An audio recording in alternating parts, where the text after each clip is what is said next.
Hi friends, welcome to Sujatha Nalabagam. நேற்றுக்கு நல்லபடியாக தைப்பூசம் முடிஞ்சதுங்க. இன்றைக்கி பசங்க தயிர் சாதமும் சாம்பார் சாதமும் கேட்டாங்க அப்படின்னு அரிசியமும் பருப்பையும் நல்லா களைஞ்சி ஒன்றா வேக வச்சு எடுத்து வச்சுக்கிட்டேன். தயிர் சாதத்துக்கு தனியாக ஒயிட் ரைஸ் தனியாக வச்சு எடுத்துன்ட்டேன். மொச்சை குக்கரில் வைக்க மறந்துட்டேன். அதுக்கு ஒரு ட்ரிக் சொன்னாங்க எங்கள் மாமியார். என்னென்னா, ஓட்டு பருப்பாக வறுத்து எடுத்துகிட்டு குக்கரில் வேக வச்சா சீக்கிரம் நல்லா வெந்துடும் அப்படின்னாங்க. அதையும் ஓட்டு பருப்பாக வறுத்து எடுத்து குக்கரில் வேக வச்சு எடுத்துக்கிட்டேன். அதுக்கப்புறம் பார்த்திங்கன்னா புளி கொஞ்சம் ஊற வச்சுக்கிட்டேன்.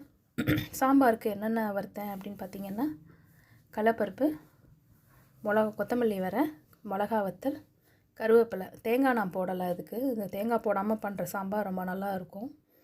நீங்கள் ஒரு வாட்டி ட்ரை பண்ணி பாருங்கள்.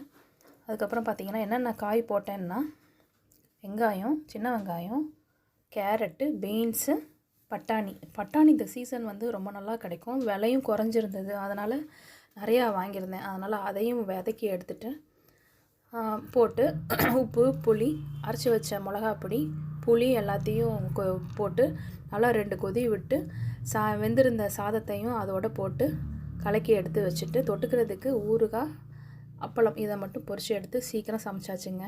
15 மினிட்ஸில் ஆயிடுச்சு. இதே மாதிரி நீங்களும் ட்ரை பண்ணி பாருங்கள். கமெண்டில் பண்ணுங்கள், ஷேர் பண்ணுங்கள், லைக் பண்ணுங்கள். மெயினாக என்னோடய சேனலை சப்ஸ்கிரைப் பண்ணுங்கள். தேங்க்யூ.